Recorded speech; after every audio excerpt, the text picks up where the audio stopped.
যে আপনাদের ছোট ভাই ছোট ছেলে হিসাবে আপনাদের জানাই আমার আল্লাহ যে এই পৃথিবীর জমিনটাকে আল্লাহ কত সুন্দর করে আল্লাহ সৃষ্টি করেছে, যে তামাম সৃষ্টি জগতের জন্য আল্লাহ আমার আপনার নবীকে রহমাতাল লিল আলামিন করেছেন। জোরে বলুন সুবহানাল্লাহ।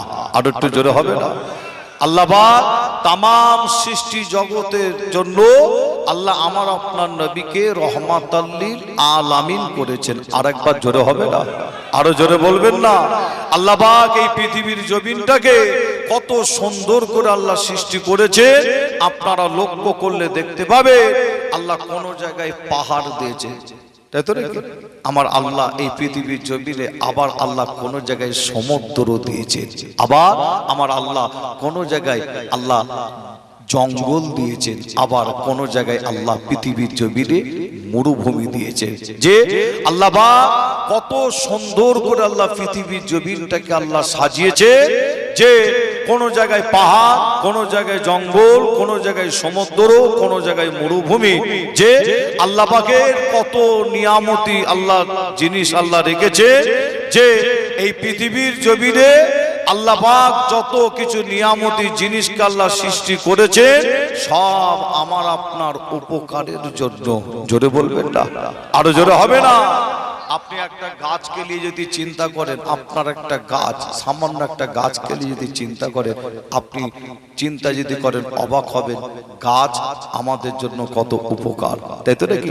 ফল আপনার গাছ যেমন আম গাছ যেমন ফল দেয়, আবার আম গাছ আবার আপনাকে আমাকে অক্সিজেন দেয়, তাই না? যে অক্সিজেন দেয়। মনে রাখবেন যে আপনাদের ছোট ভাই ছেলে হিসাবে আপনাদের জানাই যে আল্লাহর এই সমস্ত নিয়ামতি জিনিসগুলো আমি আপনি যদি দেখার পরে চিন্তা করে আল্লাহর দরবারে যদি শুকরিয়া আদায় করি, মনে রাখবেন আল্লাহ আমার আপনার আমল নামায় নেকি লিখে দেন। জোরে বলুন। আরো জোরে হবে না? আর একটু জোরে বলবেন না? আল্লাহ পাক আমার আপনার শরীরটাকে যদি আপনি আপনার নিজের শরীরটার দিকে দেখেন, প্রত্যেকে যদি নিজের শরীরটার দিকে একবার লক্ষ্য করেছেন, যে একবার লক্ষ্য করে দেখেন কত সুন্দর করে আমার আপনার বডিটাকে আল্লাহ তৈরি করলেন, কত সুন্দর করে আল্লাহ তৈরি করেছেন। আল্লাহ একবার যে এই বডির মধ্যে আল্লাহ আমার আপনার চোখ দিয়েছেন, আছে না নাই? আল্লাহ মাথা দিয়েছেন, চোখ দিয়েছেন, নাক দিয়েছেন, মুখ দিয়েছেন, কান দিয়েছেন, যে আল্লাহ হাত দিয়েছে, পা দিয়েছে। এক কথাই কত সুন্দর করে আল্লাহ বডিটাকে আল্লাহ তৈরি করেছে।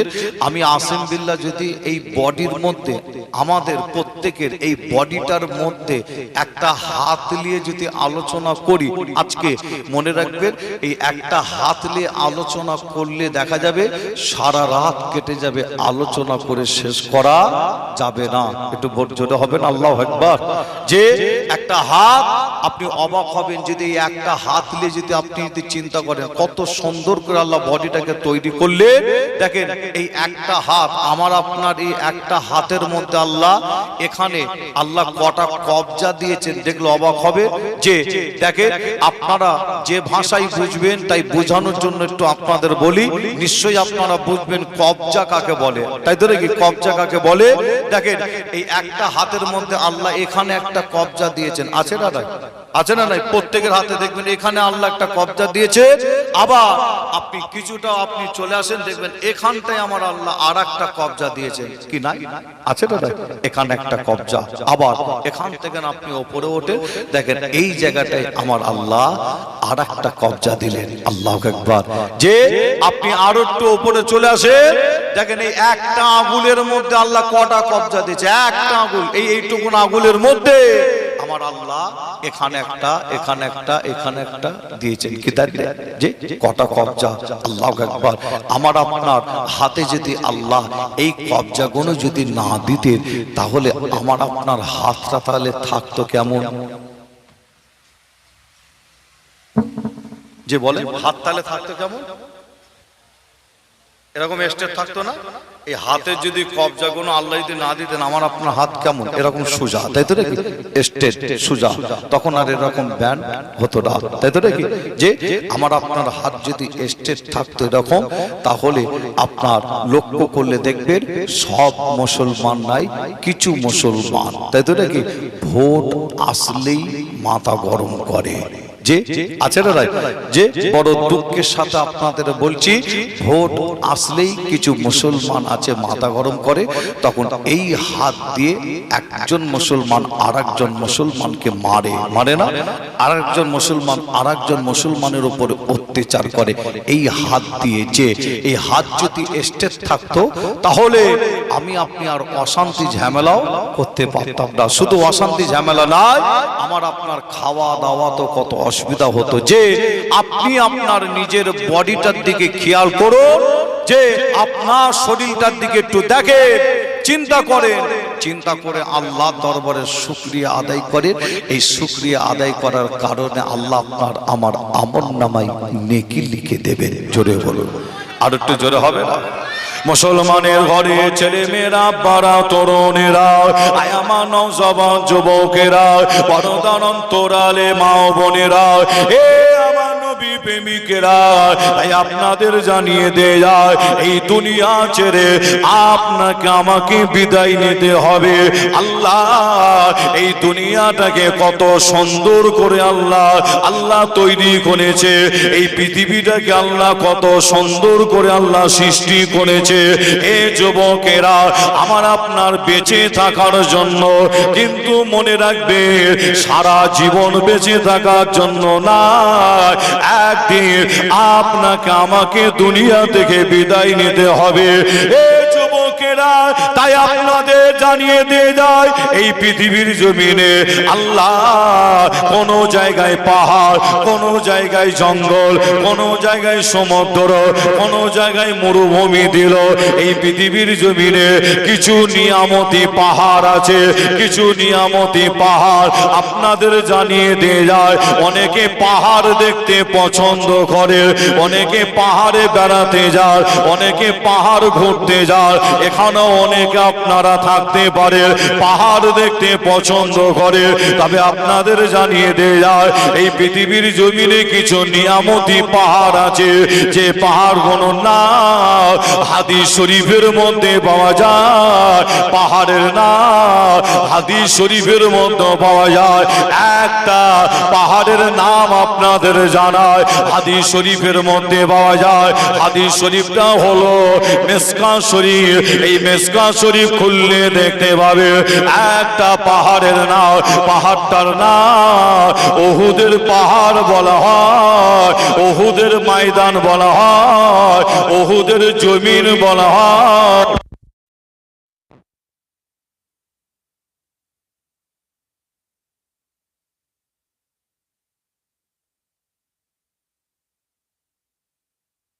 এরকম একটা খবর একটা পাওয়া যাচ্ছিল, তাই তো নাকি? আর মাঝে মধ্যে কারেন্ট ইলেকট্রিক চলে যাচ্ছে, মানে তার মানে আল্লাহর রহমত হতে পারে মনে হয়, নাকি? আল্লাহ চাইলে ইনশাআল্লাহ হবে।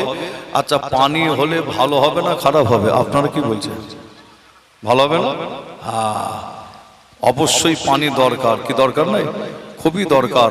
আল্লাহ পাক যেন নিয়ামত, তিনার নিয়ামত আল্লাহ পাক যেন দেন। পানিকে আল্লাহ একটা নিয়ামত করেছেন। জোরে বলুন সুবহানাল্লাহ। পানি গজব নয়, পানি হলো রহমত। গজব ওটাকে বলা হয়, কোনটাকে? আল্লাহ আসমান থেকে, আকাশ থেকে যেভাবে আল্লাহ পানি দেন, ওই পানির ফোঁটার মতন আমার আল্লাহ যদি মনে করেন আগুনের ফোঁটা আল্লাহ ফেলতে পারেন। কি পারে না? পারে না? পারে রে।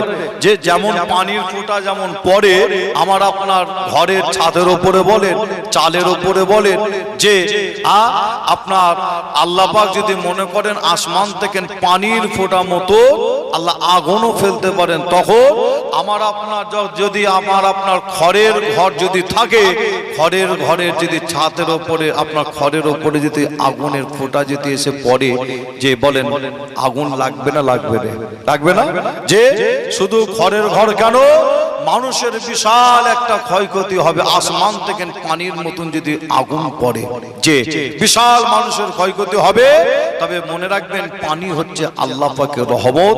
আমরা দোয়া চাই আল্লাহ পাক যেন তিনার রহমত দান করেন, পানি দেন। জোরে বলুন আল্লাহুম্মা আমিন। আরো জোরে হবে না? কমিটি ভাইরা রাষ্ট্রবেলা আমার উপর আবার রেগে যাবে না তো? হ্যাঁ, যে হুজুর ভাইজান দোয়া চেয়ে গেল, হ্যাঁ দোয়া চাইলো আর আল্লাহর রহমত শুরু হয়ে গেল, তাই তো নাকি? হ্যাঁ, কমিটি ভাইরা বলবে আজকের দিনে দোয়াটা চাইলো হুজুর, কালকে চাইলে ভালো হতো নাকি? যে যাই হোক, আলোচনা করতে করতে আমি ছেড়ে রেখে এলাম কোথায়? আমার বিদায় নেওয়ার সময় আপনাদের কাছ থেকে হয়ে গেছে প্রায়। যে আমার পরই আসবেন আপনাদের খেদমতে জানাব হযরত মাওলানা মোহাম্মদ হাফেজ সাইফুল্লাহ সাহেব, আমার ভাই বাসন্তী, তাই তো নাকি? আল্লাহ আপনাদের খুব পরিচিত কাছের মানুষ, মহব্বতের মানুষ, তিনি এসেই গেছেন আপনাদের খেদমতে। খুবই অল্প টাইমের মধ্যে আসবেন, আখিরি দোয়া মোনাজাত তিনি করবেন। তাই আলোচনা করতে করতে আমি ছেড়ে রেখে এলাম কোথায়? এই পৃথিবীর জমিনে অনেক নিয়ামতি পাহাড় আছে, আছে দাদা। একটা পাহাড় যার নাম মিসকাত শরীফের মধ্যে পাওয়া যাচ্ছে, পাহাড়টার নাম হচ্ছে উহুদের পাহাড়, উহুদের ময়দান, উহুদের জমিন বলা হয়। যে উহুদের পাহাড়ও বলা হয়, উহুদের ময়দান বলা হয়, উহুদের জমিনও বলা হয়। হাদিস শরীফের মধ্যে পাওয়া যাচ্ছে কি জানেন? আমার আপনার নবী বলছেন, উহুদ পাহাড়টা আমি রাসূলুল্লাহ আমাকে ভালোবাসে। আল্লাহ রসুল বলছে উহুদ পাহাড় আমি রাসূলুল্লাহ আমাকে ভালোবাসে। আর আমার নবী বলছেন, আমি নবী উহুদ পাহাড়টাকে ভালোবাসি। জোরে বলুন, আরো জোরে হবে না? একটা পাহাড় আল্লাহর জান্নাতে যাবে। বলে যাই, পৃথিবীতে যত পাহাড় আছে, পৃথিবীর জমিনে যত পাহাড় আছে, একটা পাহাড় যে পুরো পাহাড়টা আল্লাহর জান্নাতে যাবে, পাহাড়টার নাম হলো উহুদের পাহাড়। জোরে বলুন, আরো জোরে হবে না? মুসলমানের ঘরে ছেলে মেয়েরা, পাড়া তরুণেরা, আয়ামা নওজওয়ান যুবকেরা, পর্দার অন্তরালে মা বোনেরা, এ আমার নবী প্রেমিকেরা, তাই আপনাদের জানিয়ে দেয়া যায়, আপনাদের কাছে প্রত্যেকের কাছে মোবাইল আছে, প্রত্যেকের কাছে কম বেশি মোবাইল আছে। মোবাইল যেমন ভালো, আবার আর এক দিক দিয়ে খারাপ। মোবাইল যেমন ভালো, আর এক দিক দিয়ে খারাপ। আপনি মোবাইলে যদি মনে করে আপনি বাড়িতে বসে বসে বসে বসে উহুদ পাহাড়, পাহাড়টা আপনি দেখে নিতে পারে। এই পাহাড়টা দেখার পরে আল্লাহ দরবারে যদি আপনি শুকরিয়া আদায় করেন, এই শুকরিয়া আদায় করার কারণে আল্লাহ আপনার আমল নামায় নেকি লিখে দেবে। আরো জোরে বলুন সুবহানাল্লাহ। এই পাহাড়ের নাম বলতে গিয়ে আর একটা পাহাড়ের নাম মনে পড়ে যায়, হাদিস শরীফের মধ্যে পাওয়া যায়। পাহাড়টার নাম হাদিস শরীফের মধ্যে পাওয়া যায়। আপনি যদি মোবাইলে যদি সার্চ করেন, মোবাইলে যদি দেখতে চান, আপনি যদি মোবাইলটা আপনি ভালো কাজে ব্যবহার করতে চান, আপনি মোবাইলে শুধু বলবেন মক্কা শরীফের সব থেকে বড় পাহাড়, মক্কা শরীফের সব থেকে উঁচু পাহাড়, পাহাড়টা আপনি মোবাইলে দেখতে পাবেন। মক্কা শরীফের সব থেকে বড় পাহাড়, মক্কা শরীফের সব থেকে উঁচু পাহাড়, পাহাড়টার নাম কারে সুর পাহাড় বলা হয়, কারে সুর পাহাড় বলা হয়। এই যুবকেরা আপনাদের জানিয়ে দিয়ে যায়, এই পাহাড়ের একটা ছোট্ট কথা বলে দিয়ে যায়। হাদিস শরীফের মধ্যে পাওয়া যায়, আমার আপনার নবীর ঘর যখন কাফেরেরা চতুর্দিক থেকে ঘিরে ফেলেছিল, আল্লাহর নবীকে জানে মারার জন্য আমার নবীর ঘরটা কাফেরেরা চতুর্দিক দেখেন ঘিরে ফেলেছে আমার নবীকে জানে মারার জন্য। তাদের হাতে ছিল অস্ত্র। এ যুবকেরা, আমার আপনার নবী ওই সময় করেছিল কি জানে? নিজের হাতে করে মুঠো মুঠো বালু নিয়ে আমার আপনার নবী ওই বালুতে দোয়া পড়ে ফু দিয়েছিল। ওই বালুতে দোয়া পড়ে ফু দিয়ে ওই বালুটা কাফেরদের দিকে ছুঁড়ে দিয়েছিল। ওই বালুর কোনা কোনো কাফেরদের চোখে চোখে আল্লাহর হুকুমে গিয়ে পৌঁছে যায়। এ যুবকেরা, আমার আপনার নবী কাফেরদের সামনে দিক থেকে ঘরের ভেতর থেকে বার হয়ে চলে যায়। কাফেরেরা আমার আপনার নবীকে তারা চোখে দেখতে পায়নি। আরো জোরে বলো সুবহানাল্লাহ, আরো জোরে বলো সুবহানাল্লাহ। এ নবী প্রেমিকেরা, আমার আপনার নবীর সাথে ছিল কে? আল্লাহর নবীর সঙ্গী ছিল হযরতে আবু বকর সিদ্দিক। হযরতে আবু বকর সিদ্দিক আমার নবীর সাথে, আল্লাহ নবীর সাথে হেঁটে হেঁটে চলে যায়। আমার নবীও যেতে লাগে, আবু বকর হুজুর যেতে লাগে। আল্লাহ নবী নিজের ঘর বাড়ি জন্মভূমি ফেলে রেখে আমার নবী চলে যাচ্ছে মরুভূমির ওপর দিয়ে হেঁটে হেঁটে। আল্লাহ নবীর কদম মুবারকের ছাপ, আবু বকর হুজুরের পা মুবারকের ছাপ মরুভূমির উপরে পড়ে। কাফেরেরা ওই কদম মুবারকের ছাপ দেখে দেখে আল্লাহর নবীকে ফলো করতে লাগে, আমার নবীকে খুঁজতে লাগে জানে মেরে দেওয়ার জন্য। এ নবী প্রেমিকেরা, কাফেরেরা মরুভূমির উপরে কদম মুবারকের ছাপ দেখে দেখে আল্লাহর নবীকে খোঁজে। এ যুবকেরা, আবু বকর হুজুর আমার আপনার নবী হেঁটে হেঁটে যাওয়ার পথে একটা পাহাড় পড়েছিল। ওই পাহাড়টা মক্কা শরীফের সব থেকে বড় পাহাড়, উঁচু পাহাড়। পাহাড়টার নাম গারে সুর পাহাড়। আল্লাহ নবী ওই পাহাড়ের উপরে উঠতে লাগলেন, আবু বকর হুজুর উঠতে লাগলেন উঁচু পাহাড়ের উপরে। আমার আপনার নবী আবু বকর হুজুর যখন উঁচু পাহাড়ের উপরে যখন গিয়ে পৌঁছালেন, একদম উপরে গিয়ে দেখে একটা কুয়া। ওই কুয়ার ভেতরে আবু বকর হুজুর আমার নবী কুয়ার ভেতরে ঢুকলেন। কুয়ার ভেতরে গিয়ে আশ্রয় নিলেন। আবু বকর হুজুর আমার নবী ভেতরে ঢুকলো। ওই কুয়ার মুখে মাকড়সার জাল বুনে দেওয়া হয়েছিল। কাফেরেরা আমার নবীকে খুঁজতে খুঁজতে ওই কুয়ার কাছে গিয়ে হাজির হয়েছিল। এ নবী প্রেমিকেরা, হাদিস শরীফের মধ্যে পাওয়া যায় আবু বকর হুজুরের কদম মুবারকে একটা বিষাদর সাপ কামড়ে নিয়েছিল। আবু বকর হুজুরের সারা শরীরে সাপের বিষ।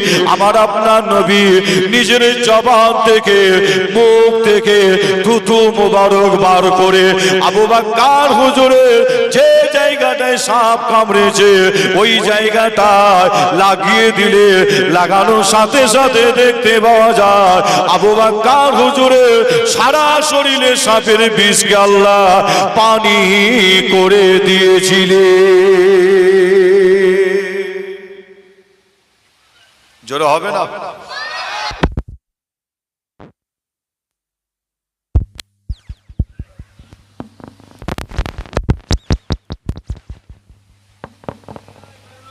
মাইকালা ভাই, আপনি একটু আসবেন। মনে হচ্ছে কোনো লুজ কালেকশন হচ্ছে মনে হয়। পাহাড়টার নাম হলো কি নাম? গাড়ে সুর, তাই তো নাকি? মোবাইল প্রত্যেকের কাছে কম বেশি আছে না? এই মোবাইল যেমন ভালো, আর একদিক দিয়ে খারাপ। মোবাইল আপনি মনে করলে বাড়িতে বসে বসে দেখে দিতে পারেন। আল্লাহু আকবার। সেই গোয়া আজও পর্যন্ত আছে। আল্লাহ আমাকে নিয়ে গেছিলেন, আমি গুনাহগার গিয়েছিলাম, একদম পাহাড়ের উপরে উঠেছিলাম। আজও সেই পাহাড়টা আছে, যে একদম উপরে উঠলাম, গাড়েসুর পাহাড় আজও আছে। পাহাড়টার উপরে উঠে দেখলাম আজও সেই গোয়াটা আছে। আমার নবী আবু বকর হুজুর যে গোয়ার ভেতরে বসেছিলেন, আল্লাহ হাজি সাহেবরা গিয়ে উঠছে, গোয়ার ভেতরে ঢুকছে, আমি নিজেও গোয়ার ভেতরে ঢুকলাম। দাঁড়িয়ে দাঁড়িয়ে দাঁড়িয়ে দাঁড়িয়ে গোয়ার ভেতরে ঢুকতে পারবেন যে না, গোয়াটা এমন একটা পজিশনে ঢালু, বসে বসে বসে বসে ঢুকতে হবে। গোয়ার ভেতরে ঢুকলাম, ভেতরে গিয়ে দেখলাম কয়েকটা নামাজ পাটি বিছানো আছে। হাজি সাহেবরা ভেতরে গিয়ে নামাজ পড়ছেন, নামাজ আদায় করছে, দুরিকাত করে শুকরিয়া নামাজ পড়ছেন। হাজি সাহেবরা নামাজ পড়ে ওই গোয়ার ভেতরে বসে আল্লাহ দরবারে দুটো হাত তুলে দিয়ে চোখের পানি ফেলে ফেলে কেঁদে কেঁদে দোয়া চাইছেন। কেন? আমার আল্লাহ যে ওখানে বসে আপনি যদি দোয়া চান, আমার আল্লাহ আমাদের নবীর ওসিলায় আল্লাহ পাক আমার আপনার দোয়াকে কবুল করে নেন। জোরে বলুন, আরো জোরে হবে না? আজও পর্যন্ত সেই গোয়া আছে, সেই পাহাড় আছে, যে এই মোবাইল আমরা যেমন আপনার ভালো কাজও ব্যবহার করি, অনেকে খারাপ কাজও আমরা ব্যবহার করি। গান বাজনা কি ব্যবহার করে না, যে ভালো কাজ খারাপ কাজ। যে আপনি মোবাইলে সার্চ করুন, মোবাইলে আপনি দেখেন পৃথিবীর জমিনে আল্লাহ কত সুন্দর করে সাজিয়েছে, পাহাড়, জঙ্গল, সমুদ্র, নদী, তাই তো নাকি মরুভূমি। পৃথিবীর জমিনে এমন একটা নদী আছে, অনেক নদী আপনারা দেখেছেন নিজের চামড়ার চোখে। পৃথিবীর জমিনে এমন একটা নদী আছে যে নদীটাকে বলা হয় জান্নাতি নদী বলা হয়। জোরে বলবেন না? আরো জোরে হবে না? এগুলো কিন্তু আমরা কিন্তু মোবাইলে দেখি না। মোবাইলে এই সমস্ত জিনিস আমরা কিন্তু দেখি না। মোবাইলে আমরা অন্য অন্য গোনার কাজে ব্যস্ত থাকি। মোবাইলে কি থাকে না, বর্তমান যুবক ছেলেরা দেখবেন মোবাইলে যে এই সমস্ত জিনিস দেখেন। আপনি দেখেন না পৃথিবীর জমিনটাকে আল্লাহ কত সুন্দর করে সাজিয়েছে, আপনি মনে করলে দেখতে পারেন। পৃথিবীর জমিনে অনেক নদী আছে, একটা নদী আছে যে নদীটাকে বলা হয় জান্নাতি নদী বলা হয়। কোথায় আছে নদীটা? আছে আপনার একটা মুসলিম দেশ, মুসলিম কান্ট্রি, দেশটার নাম হলো মিশর। দেশটার নাম হলো মিশর। মিশরের জমিনে এই নদীটা আছে, যে নদীটাকে বলা হয় জান্নাতি নদী। যে নদীটাকে বলা হয় জান্নাতি নদী, নদীটার নাম হলো নীল নদ নদী। কি নাম? নীল নদ নদী। ইতিহাস আপনারা অনেকে পড়েছেন। যে তবে আপনাদের জানাই, এই নীল নদ নদীর যখন নাম বলেছি আপনাদের জানিয়ে দিয়ে যাই, সেটা হলো কি, যে নীল নদের কথা একটু আপনাদের বলি। যে একটা নবীর নাম একটু আপনাদের কাছে বলি। নবীটার নাম হযরতে ইউসুফ নবী। নাম আপনারা শুনেছেন কিশোরেরটা, যে হাদিস শরীফের মধ্যে পাবেন, কোরআন শরীফের মধ্যে আপনারা পাবেন। একজন নবী নাম হচ্ছে হযরতে নবী ইউসুফ আলাইহিস সালাম। আচ্ছা, ইউসুফ নবীকে শতাত ভাইরা করেছিল কি বলেন দেখেন? জানে মারার জন্য কোথায় ফেলে দিয়েছিলেন বলেন সকলে? যে আপনারা জানেন কি জানেন না? এই ঘটনা আপনারা একবার নাই বহুবার শুনেছেন, তাই ঘটনা বলে আপনাদের সময় নষ্ট করছি না। তবে এতটুকু বলে যাই, ইউসুফ নবীকে শতাত ভাইয়েরা যে কুয়াতে ফেলে দিয়েছিল জানে মারার জন্য, কিন্তু আমার আল্লাহ ইউসুফ নবীকে কুয়া থেকে তুলে একটা দেশের বাদশা করেছিলেন। দেশটার নাম হলো কি? দেশটার নাম কি? মিশর। তাই তো নাকি? আমার আল্লাহ ইউসুফ নবীকে ওই কুয়া থেকে তুলে আল্লাহ মিশরের বাদশা করে দিয়েছিলেন। জোরে বলুন, আরো জোরে হবে না? তবে আপনাদের জানাই, হযরতে নবী ইউসুফ আলাইহিস সালাম যে তিনি ইন্তেকাল করেছিলেন কোথায়? ইন্তেকাল তিনি করেছিলেন, আল্লাহর ডাকে সাড়া দিলেন কোথায়? মিশরের জমিনে তিনি ইন্তেকাল করলেন।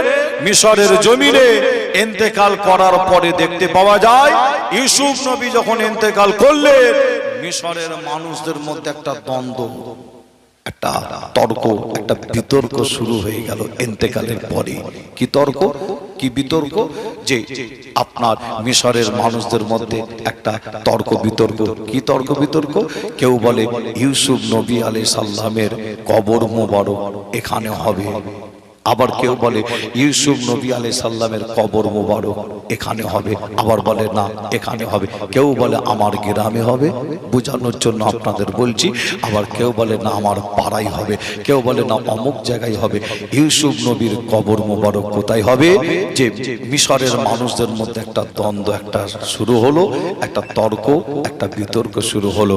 যে তবে আপনাদের জানাই ইউসুফ নবীর কবর মোবারক হয়েছিল কোথায় জানেন? ইতিহাস সাক্ষী দেয় যে মিশরের মানুষ তারা সকলে মিলে আলোচনা করলো। কি আলোচনা? ইউসুফ নবীর কবর মোবারক হয়েছিল কোথায়? আপনাদের জানাই নীল নদ পানিতে ইউসুফ নবীর কবর মোবারক হয়েছিল। যে হ্যাঁ, আপনাদের জানায় ইউসুফ নবীর কবর মোবারক নীল নদের পানিতে দিলেন। তার কারণ হলো মিশরের জমিনে যত বড় বড় কারবার, যত বড় বড় ব্যবসা, যত বড় বড় বিজনেস, চাষ আবাদ সব কিছু নীল নদের পানিকে নিয়ে, নীল নদের পানি যদি শুকিয়ে যায় মিশরের একটা বিশাল ক্ষয়ক্ষতি হয়ে যাবে। সব নীল নদের পানিকে কেন্দ্র করে আপনারা এখানে যারা আছেন, আমার অনেক ভাই চাচা আছেন, চাষ আবাদ করেন। জমিতে আলু চাষ করতে গেলে পানি লাগে, লাগে তো লাগে না? আচ্ছা, ধান চাষ করতে গেলে লাগে না মনে নাকি? ধান চাষ করতে গেলে তখনও পানি লাগে, লাগে না? যে আচ্ছা, আপনি একটা বড় বিজনেস কারবার করবেন, সব জায়গায় পানি কিন্তু লাগবেই, তাই তো নাকি? যে তবে আপনাদের ছোট ভাই ছেলে হিসাবে যারাই, মিশরের নীল নদের পানি যদি শুকিয়ে যায় মানুষের বিশাল একটা ক্ষয়ক্ষতি হবে। মিশরের মানুষ তখন আলোচনা করলো নীল নদের পানিকে আল্লাহ আরো বরকতময় করে দেবে, আরো নিয়ামতি করে দেবে। এক কাজ করা যাক, ইউসুফ নবীকে নীল নদের পানিতে দাফন করা হোক। ইউসুফ নবীকে নীল নদের পানিতে দাফন করা হয়েছিল। তবে আপনাদের জানাই পরে আবার ইউসুফ নবীকে ওই নীল নদের পানি থেকে আবার তোলা হয়েছিল। তুলেছিলেন কে? যে নবীটার নাম হযরতে নবী মূসা আলাইহিস সালাম। ইউসুফ নবীকে নীল নদের পানি থেকে বহু বছর পরে আবার ওখান থেকে তুলে মূসা নবী নিয়ে চলে গেছিলেন কোথায়?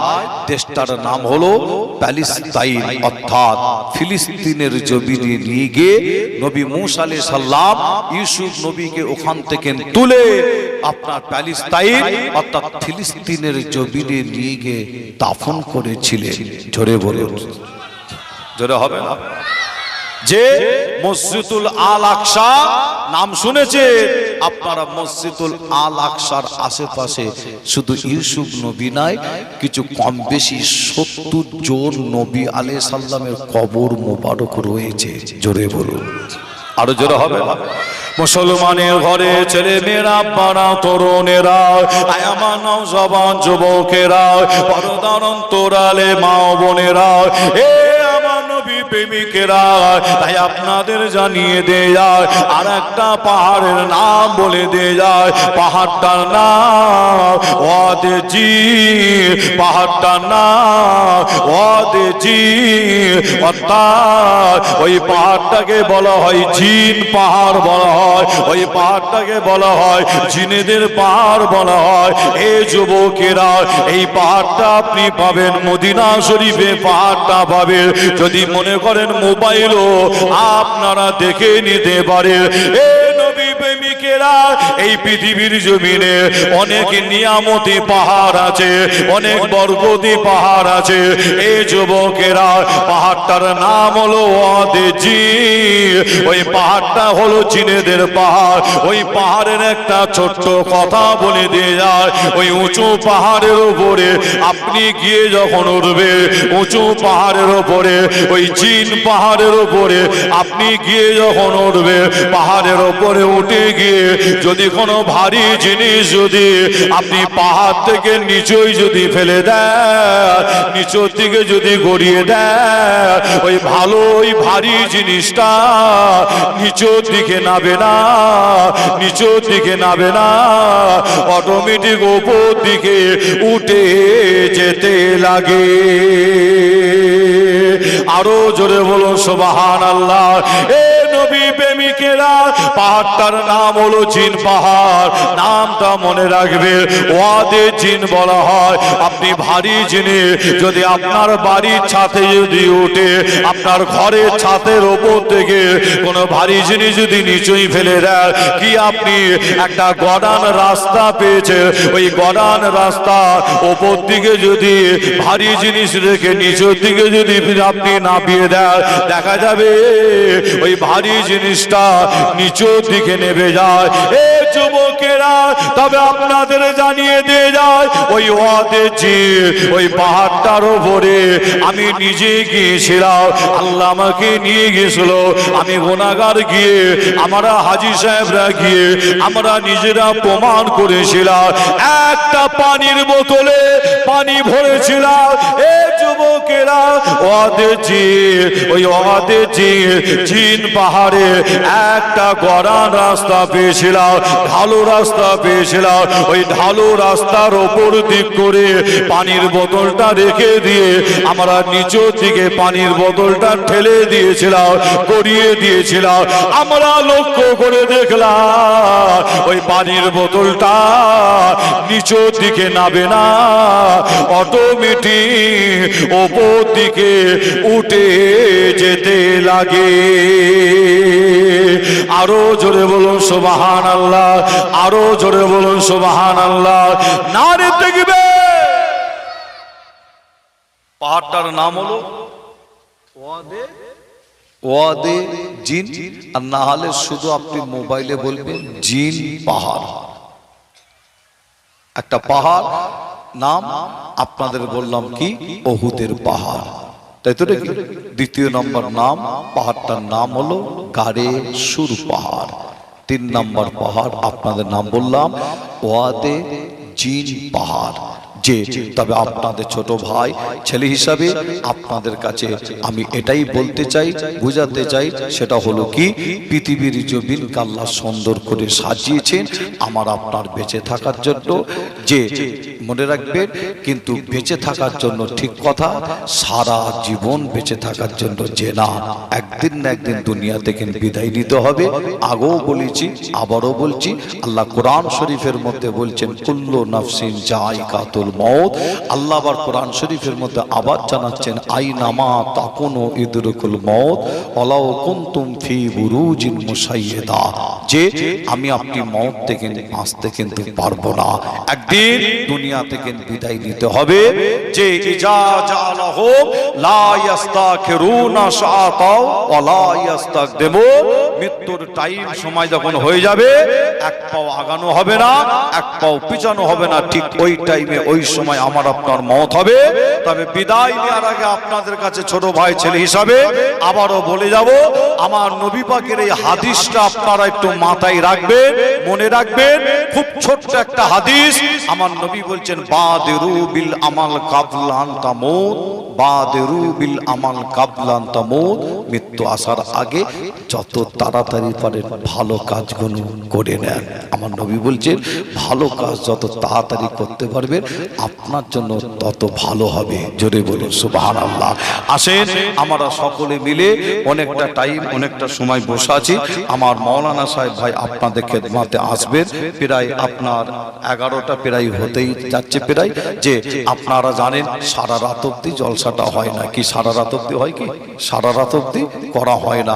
আপনারা জানেন যে আপনার আমার মাওলানা সাহেব ভাই আসবেন, কিছু আলোচনা করবেন, তারপরে আখিরি দোয়া মোনাজাত হবে।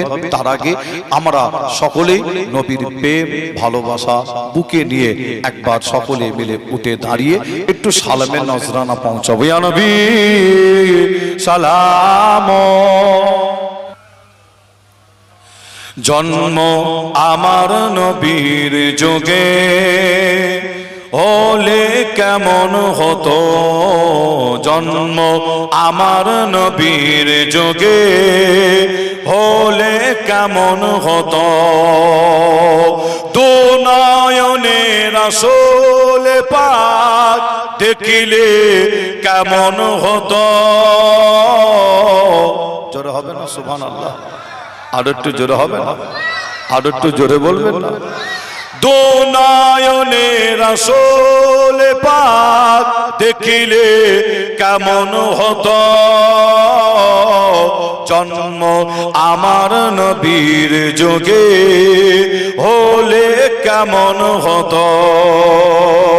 আসতো বেশে হজরতে বেলাল হুজুরের মধুর আযান,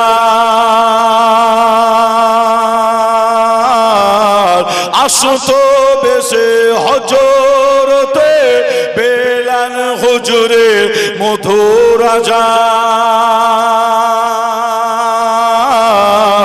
যে আযানে ছিল এমন পেট মুগ্ধ রহমান,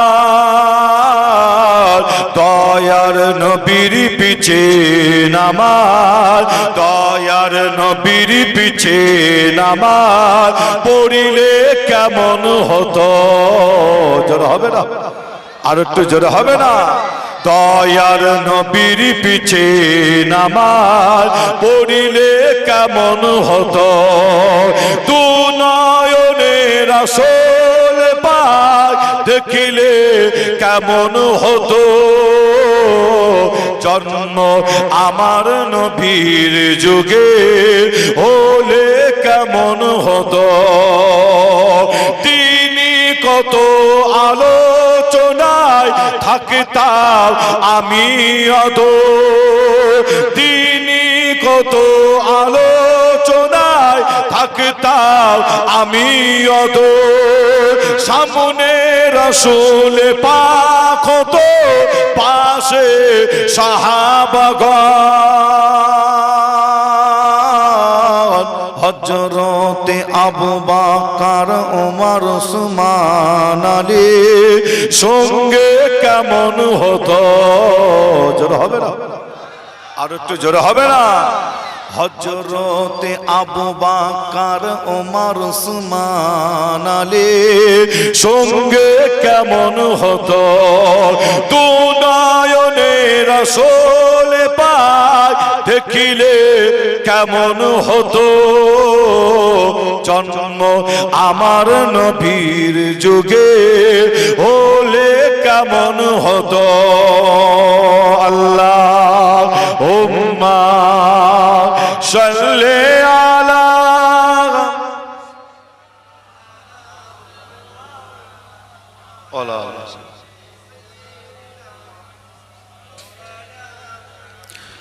দরুদ শরীফ। আল্লাহুম্মা সাল্লি আলা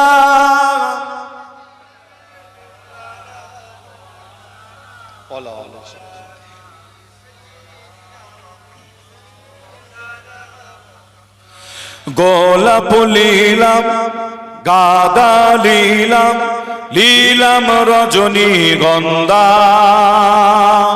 মনের সুখে মালা গেঁথেছি হাজার ফুলের মালা, মনের সুখে মালা গেঁথেছি হাজার ফুলের মালা। একবার দেখা দাও যদি ও গো কামলিওয়ালা, একবার দেখা দাও যদি স্বপ্নে রাতের বেলা, হাসি মুখে পরাবো তোমায় হাজার ফুলের মালা, সুযোগ পেলে পরাবো তোমায় হাজার ফুলের মালা। বলো বলো ইয়া রাসূলুল্লাহ ইয়া হাবিবাল্লাহ। আমার নবীর মোহাব্বতে একটু জোরে হবে না? বলো বলো ইয়া রাসূলুল্লাহ। মাশাআল্লাহ, আরো জোরে বলো বলো ইয়া রাসূলুল্লাহ। সাদা ফুলকে প্রশ্ন করি রংটি কোথায় পেলে, নবীজির ওই দাঁত মোবারক সাদা ছিল বলে। জোরে হবে না? আর একটু জোরে বলবেন না? আমার নবীর মোহাব্বত ভালোবাসায় একটা ছোট্ট নাত, তারপরে বিদায় নেব, কেন আমার টাইম পার হয়ে গেছে, প্রায় 11টা, প্রায় 15-র কাছাকাছি, প্রায় 11টা অব্দি টাইম, যে বিদায় নেব। এই নাতটা বলে নবীর মোহাব্বত ভালোবাসা একটু জোরে হবে না? সুবহানাল্লাহ, আরো জোরে হবে না? সাদা ফুলকে প্রশ্ন করি রংটি কোথায় পেলে, নবীজির ওই দাঁত মোবারক সাদা ছিল বলে, তাই সাদা ফুলকে তোলে তোলে তোলে তোলে গেঁথে রাখলাম মালা, হাসি মুখে পরাবো তোমায় হাজার ফুলের মালা, সুযোগ পেলে পরাবো তোমায় হাজার ফুলের মালা। বলো বলো ইয়া রাসূলুল্লাহ ইয়া হাবিবাল্লাহ, আরো জোরে বলো বলো ইয়া রাসূলুল্লাহ, বলো বলো ইয়া রাসূলুল্লাহ। লাল ফুলকে প্রশ্ন করি রংটি কোথায় পেলে, নবীজির ওই কোন মুবারক লাল ছিল বলে। জোরে হবে না? আর একটু জোরে বলবেন, আরো জোরে হবে না? লাল ফুলকে প্রশ্ন করি রংটি কোথায় পেলে, নবীজির ওই কোন মুবারক লাল ছিল বলে, তাই লাল ফুলকে তোলে তোলে তোলে তোলে তোলে তোলে গেঁথে রাখলাম মালা, হাসি মুখে পরাবো তোমায় হাজার ফুলের মালা, সুযোগ পেলে পরাবো তোমায় হাজার ফুলের মালা। আল্লাহুম্মা সাল্লি আলা,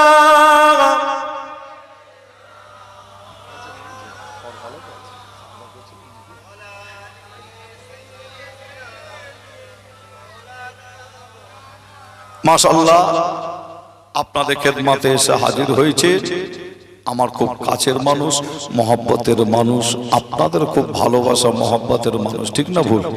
খুব পরিচিত যে আল্লাহ করে আপনাদের কাছে এসে হাজির হয়েছে। আমি বলি সুন্দরবনের রয়্যাল বেঙ্গল,